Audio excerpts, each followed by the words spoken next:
Hello ਦੋਸਤੋ, ਅੱਜ ਦੀ ਇਸ ਵੀਡੀਓ ਦੇ ਵਿੱਚ ਅਸੀਂ ਪੰਜਾਬ ਅਚੀਵਮੈਂਟ ਸਰਵੇ ਜਾਂ ਨੈਸ਼ਨਲ ਅਚੀਵਮੈਂਟ ਸਰਵੇ ਇਸ ਦੇ ਆਧਾਰਿਤ ਕੁਝ ਕੁਐਸਚਨ ਜੋ ਨੇ ਡਿਸਕਸ ਕਰਾਂਗੇ, ਜੋ ਸਾਡੇ ਅਰਿਥਮੈਟਿਕ ਪ੍ਰੋਗਰੈਸ਼ਨ ਅੰਕ ਗਣਿਤਕ ਲੜੀਆਂ ਦੇ ਆਧਾਰਿਤ ਨੇ।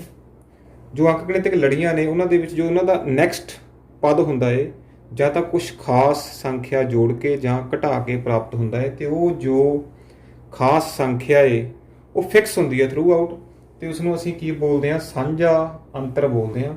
ਸੋ ਅੰਕ ਗਣਿਤਕ ਲੜੀਆਂ ਦੇ ਵਿੱਚ ਕੁਝ ਐਬਰੀਵੀਏਸ਼ਨਸ ਜਾਂ ਜੋ ਫਾਰਮੂਲੇ ਅਸੀਂ ਯੂਜ਼ ਕਰਦੇ ਹਾਂ ਉਹਨਾਂ ਨੂੰ ਇੱਕ ਵਾਰ ਡਿਸਕਸ ਕਰ ਲੈਂਦੇ ਹਾਂ। ਕੁਐਸਚਨ ਸ਼ੁਰੂ ਕਰਨ ਤੋਂ ਪਹਿਲਾਂ A ਤੋਂ ਭਾਵ ਹੁੰਦਾ ਹੈ ਪਹਿਲਾ ਪਦ, D ਤੋਂ ਭਾਵ ਹੈ ਸਾਂਝਾ ਅੰਤਰ, ਤੇ AN ਤੋਂ ਭਾਵ ਹੈ ਸਾਡਾ nਵਾਂ ਪਦ।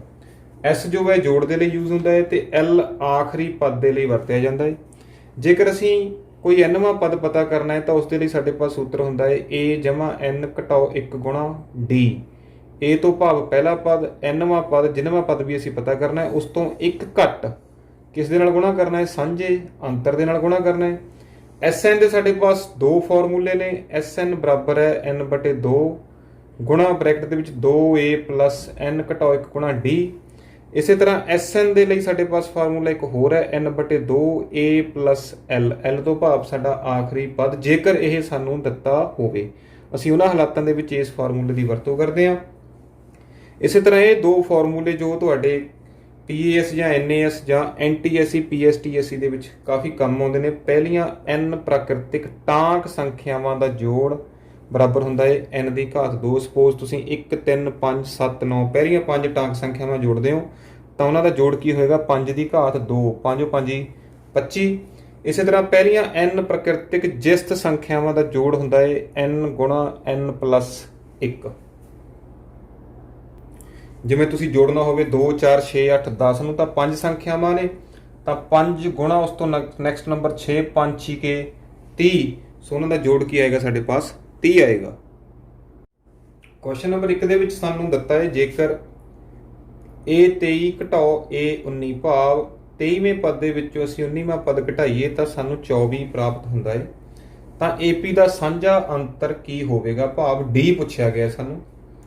ਸੋ A23 ਅਸੀਂ ਕਿਸ ਤਰ੍ਹਾਂ ਲਿਖਦੇ ਹਾਂ, ਜੇਕਰ ਅਸੀਂ ਬੇਸਿਕ ਆਪਣੇ ਫਾਰਮੂਲੇ ਦੇ ਆਧਾਰ ਤੇ ਕੁਐਸਚਨ ਸੋਲਵ ਕਰੀਏ ਤਾਂ A23 ਲਿਖਦੇ ਹਾਂ ਅਸੀਂ A23 ਬਰਾਬਰ ਹੈ A ਪਲੱਸ 22D ਮਾਈਨਸ 19 ਲਿਖਦੇ ਹਾਂ ਅਸੀਂ A ਪਲੱਸ 18D। ਸੋ ਇਹ ਸਾਡੇ ਪਾਸ ਕੀ ਆ ਜਾਂਦਾ ਹੈ, A plus 22D minus A minus 18D। ਇਹ ਕੈਂਸਲਸ ਆਊਟ। 22D ਮਾਈਨਸ 18D ਸਾਡੇ ਪਾਸ ਕੀ ਆਉਂਦਾ ਹੈ, 4D। ਸਾਨੂੰ ਗਿਵਨ ਕੀ ਹੈ, ਕਿਹਦੇ ਬਰਾਬਰ ਹੈ, 24 ਦੇ। ਸੋ ਸਾਡਾ D ਕੀ ਆ ਜਾਂਦਾ ਹੈ, 6 ਆ ਜਾਂਦਾ ਹੈ। ਜੇ ਅਸੀਂ ਇੰਨਾ ਵਰਕਆਊਟ ਨਹੀਂ ਕਰਨਾ ਹੈ, ਅਸੀਂ ਡਾਇਰੈਕਟਲੀ ਵੀ ਦੇਖ ਸਕਦੇ ਹਾਂ। ਇੱਥੇ ਸਾਡੇ ਪਾਸ 19 ਹੈ, ਇੱਥੇ ਸਾਡੇ ਪਾਸ 23 ਹੈ। ਅਸੀਂ ਇਹਨਾਂ ਦੋਨਾਂ ਦਾ ਡਿਫਰੈਂਸ ਲੈ ਲੈਂਦੇ ਹਾਂ। 23 minus 19 is 4D is equal to 24, so this cancels out, D is equal to 6। So competition ਦੇ ਪੇਪਰ ਦੇ ਵਿੱਚ ਸਾਨੂੰ ਸ਼ਾਰਟਕਟਸ ਦੀ ਲੋੜ ਹੁੰਦੀ ਹੈ। ਜੇਕਰ ਸਾਨੂੰ ਇਦਾਂ ਦਾ ਕੋਈ ਕੁਐਸਚਨ ਗਿਵਨ ਹੈ ਜਿਸ ਦੇ ਵਿੱਚ D ਪਤਾ ਕਰਨ ਲਈ ਕਿਹਾ ਗਿਆ ਹੋਵੇ, ਤਾਂ ਡਾਇਰੈਕਟਲੀ ਅਸੀਂ ਜੋ n ਸਾਨੂੰ ਗਿਵਨ ਨੇ ਟਰਮਸ A23 ਤੇ A19 ਗਿਵਨ ਹੈ, ਡਾਇਰੈਕਟਲੀ ਉਹਨਾਂ ਨੂੰ ਸਬਟਰੈਕਟ ਕਰਕੇ ਅਸੀਂ D ਫਾਈਂਡ ਕਰ ਲੈਂਦੇ ਹਾਂ। ਇਹ ਜ਼ਿਆਦਾ ਈਜ਼ੀ ਹੈ। ਅਦਰਵਾਈਜ਼ ਤੁਹਾਡੇ ਪਾਸ ਬੇਸਿਕ ਸਕਿੱਲਸ ਹੈਗੀਆਂ ਨੇ, ਨੌਲੇਜ ਹੈਗੀ ਹੈ, ਇਸ ਤਰੀਕੇ ਨਾਲ ਵੀ ਇਸ ਨੂੰ ਸੋਲਵ ਕੀਤਾ ਜਾ ਸਕਦਾ।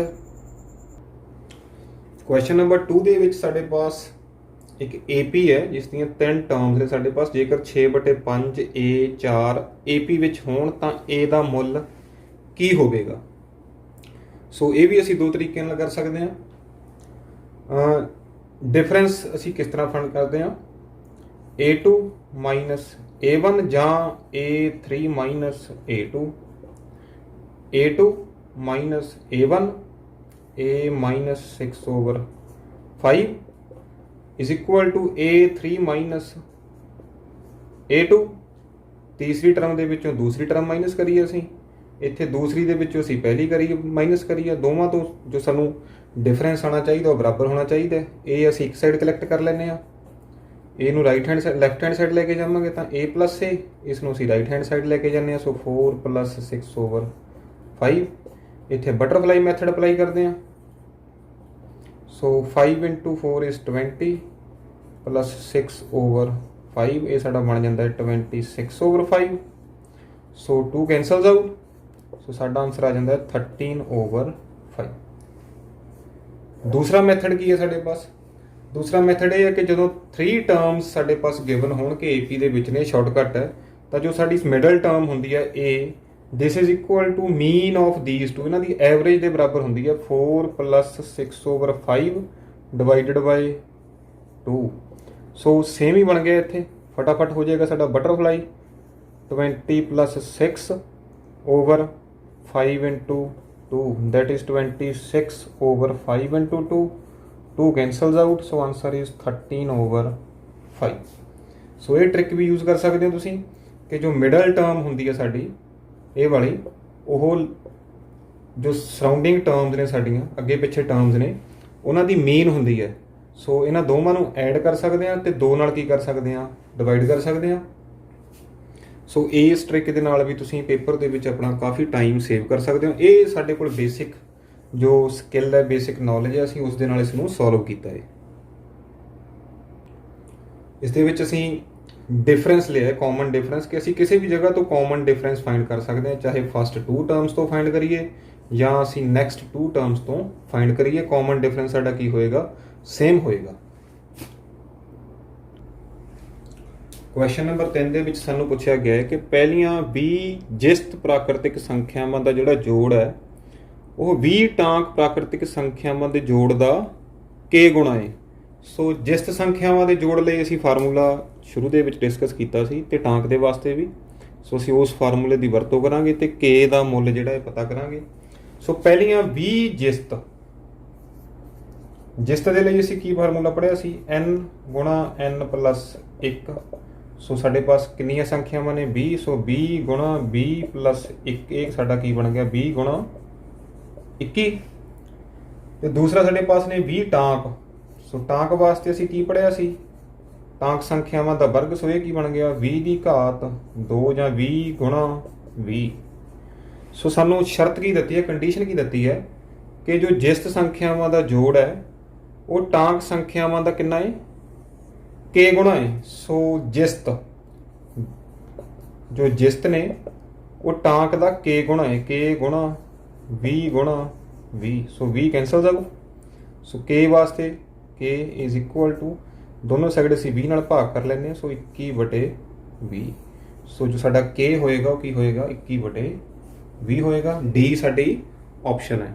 ਸੋ ਇਹ ਜੋ ਟਾਂਕ ਤੇ ਜਿਸਤ ਦੇ ਲਈ ਫਾਰਮੂਲੇ ਨੇ ਇਹ ਕੰਪੀਟੀਸ਼ਨ ਦੇ ਵਿੱਚ ਕਾਫੀ ਯੂਜ਼ਫੁਲ ਨੇ, ਜੇਕਰ ਤੁਸੀਂ ਇਹਨਾਂ ਨੂੰ ਯਾਦ ਕਰ ਲਓ, ਰਿਮੈਂਬਰ ਕਰ ਲਓ। ਕੁਐਸਚਨ ਨੰਬਰ 4 ਦੇ ਵਿੱਚ ਸਾਨੂੰ ਕਿਹਾ ਗਿਆ ਕਿ ਜੇਕਰ ਕਿਸੇ AP ਦਾ nਵਾਂ ਪਦ an ਬਰਾਬਰ ਕਿਸ ਦੇ ਦਿੱਤਾ ਸਾਨੂੰ, 3 + 4n ਹੋਵੇ ਤਾਂ ਸਾਂਝਾ ਅੰਤਰ ਕੀ ਹੋਵੇਗਾ। ਸੋ ਜੇ ਤਾਂ ਅਸੀਂ ਬੇਸਿਕ ਸਕਿੱਲ ਦੀ ਗੱਲ ਕਰੀਏ ਫਿਰ ਤਾਂ ਸਾਨੂੰ A1 ਪਹਿਲਾਂ n 1 ਭਰਨਾ ਚਾਹੀਦਾ। ਪਹਿਲਾ ਪਦ ਕੀ ਹੋਏਗਾ ਸਾਡਾ, 3 + 4 × 1, ਤਾਂ ਇਹ ਕਿੰਨਾ ਬਣ ਗਿਆ, 3 + 4 = 7। ਇਸੇ ਤਰ੍ਹਾਂ ਫਿਰ ਸਾਨੂੰ A2 ਪਤਾ ਕਰਨਾ ਪਏਗਾ। 3 + n ਦੀ ਜਗ੍ਹਾ ਤੇ ਸਾਨੂੰ 2 ਭਰਨਾ ਪਏਗਾ, 4 ਦੂਣੀ 8। ਸੋ 3 + 8 ਕੀ ਬਣ ਗਿਆ ਸਾਡਾ, 11। ਸੋ ਦੋਨਾਂ ਦੇ ਵਿੱਚ ਅੰਤਰ ਕਿੰਨਾ ਆਇਆ ਸਾਡਾ, 4। 11 ਘਟਾਓ 7 ਕੀ ਆਏਗਾ, 4। ਬਟ ਸ਼ਾਰਟਕਟ ਕੀ ਹੋਏਗਾ, ਤਾਂ ਸ਼ਾਰਟਕਟ ਕੀ ਹੈ ਕਿ ਜੋ ਵੀ n ਦੇ ਨਾਲ ਟਰਮ ਲੱਗੀ ਹੈ, n ਦਾ ਜੋ ਮਲਟੀਪਲ ਹੈ ਉਹ ਸਾਡਾ ਸਾਂਝਾ ਅੰਤਰ ਹੁੰਦਾ ਹੈ। ਸੋ ਇੱਥੇ ਸਾਡਾ n ਦੇ ਨਾਲ ਕੀ ਲੱਗਿਆ ਹੈ, 4 ਲੱਗਿਆ ਹੈ, ਤਾਂ ਸਾਂਝਾ ਅੰਤਰ ਕੀ ਹੋਏਗਾ ਸਾਡਾ, 4 ਹੋਏਗਾ। ਸੋ ਇਹ ਸਾਡਾ ਆਨਸਰ ਹੈ। ਸਾਨੂੰ ਇੰਨਾ ਸੋਲਵ ਕਰਨ ਦੀ ਲੋੜ ਨਹੀਂ ਹੈ। ਸਾਡਾ ਟਾਈਮ ਜੋ ਹੈ ਪੇਪਰ ਦੇ ਵਿੱਚ ਸੇਵ ਹੋਏਗਾ, ਬਚੇਗਾ। ਜੋ ਵੀ n ਦੇ ਨਾਲ ਇਹ ਨੰਬਰ ਲੱਗਿਆ ਹੈ ਇਹ ਸਾਡਾ ਕੀ ਹੈ, ਸਾਂਝਾ ਅੰਤਰ ਹੈ, d ਹੈ। ਸੋ ਸਾਡਾ ਸਾਂਝਾ ਅੰਤਰ ਕੀ ਹੋਇਆ, 4। ਇੱਥੇ ਅਸੀਂ ਫਾਈਂਡ ਕੀਤਾ ਹੈ। ਸੋ ਅਸੀਂ ਸ਼ਾਰਟਕਟ ਵੀ ਯੂਜ਼ ਕਰ ਸਕਦੇ ਹਾਂ ਕਿ common difference d is equal to 4, ਜੋ ਵੀ n ਦੇ ਨਾਲ ਇਹ ਟਰਮ ਯੂਜ਼ ਹੋਈ ਹੈ। ਕੁਐਸਚਨ ਨੰਬਰ 5 ਦੇ ਵਿੱਚ ਸਾਨੂੰ ਪੁੱਛਿਆ ਗਿਆ ਕਿ ਜੇਕਰ 3 ਸੰਖਿਆਵਾਂ ਜੋ AP ਵਿੱਚ ਹਨ, ਭਾਵ ਅੰਕਗਣਿਤਕ ਲੜੀ ਦੇ ਵਿੱਚ 3 ਸੰਖਿਆਵਾਂ ਨੇ ਤੇ ਤਿੰਨਾਂ ਦਾ ਜੋੜ ਕਿੰਨਾ ਦਿੱਤਾ ਸਾਨੂੰ, 9 ਅਤੇ ਗੁਣਨਫਲ ਦਿੱਤਾ ਹੈ 24, ਤਾਂ ਸੰਖਿਆਵਾਂ ਕੀ ਹੋਣਗੀਆਂ। ਸੋ ਪਹਿਲੀ ਗੱਲ ਤਾਂ ਸੰਖਿਆਵਾਂ ਕਿਸ ਦੇ ਵਿੱਚ ਨੇ, AP ਦੇ ਵਿੱਚ ਨੇ, ਅੰਕ ਗਣਿਤਕ ਲੜੀਆਂ ਨੇ। ਸੋ ਜੇਕਰ ਮੈਂ ਧਿਆਨ ਨਾਲ ਆਪਣਾ ਕੁਐਸਚਨ ਦੇਖਾਂ ਤਾਂ ਆਨਸਰ ਜੋ ਸਾਨੂੰ ਆਪਸ਼ਨਸ ਦਿੱਤੀਆਂ ਨੇ ਇਹ 1 5 3 ਹੈ। ਇਹ ਅੰਕ ਗਣਿਤਕ ਲੜੀ ਨਹੀਂ ਹੈ ਕਿਉਂਕਿ 1 ਤੇ 4 5, ਇਹਦੇ ਵਿੱਚ 4 ਜੁੜਿਆ ਫਿਰ 2 ਘਟ ਗਿਆ, ਇਹ ਤਾਂ ਅੰਕ ਗਣਿਤਕ ਲੜੀ ਨਹੀਂ ਹੈ।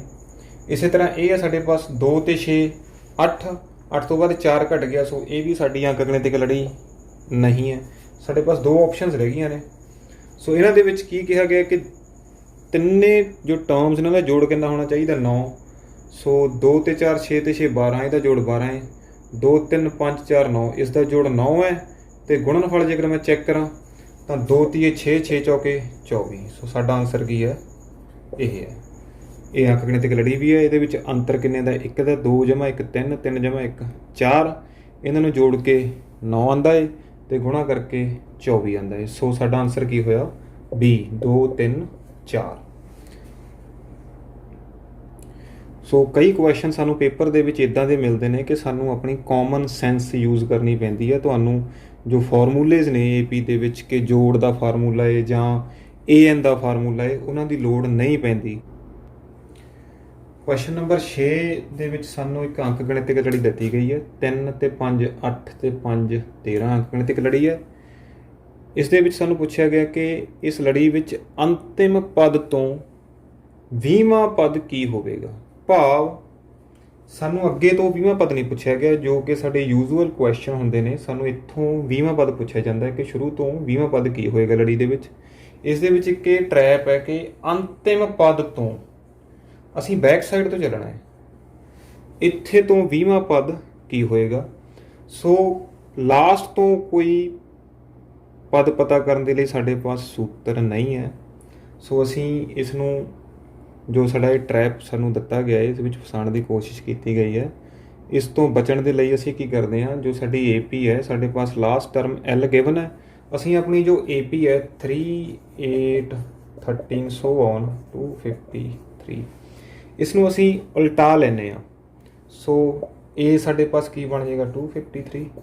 ਸੋ ਇੱਧਰ ਨੂੰ ਚੱਲਦੇ ਚੱਲਦੇ ਲਾਸਟ 'ਚ ਕੀ ਆਏਗਾ 13 8 3। ਸੋ ਸਾਡਾ A ਕੀ ਬਣ ਗਿਆ ਇਸ ਵਾਰ? A = 253। ਕਾਮਨ ਡਿਫਰੈਂਸ D ਕੀ ਬਣੇਗਾ ਸਾਡਾ?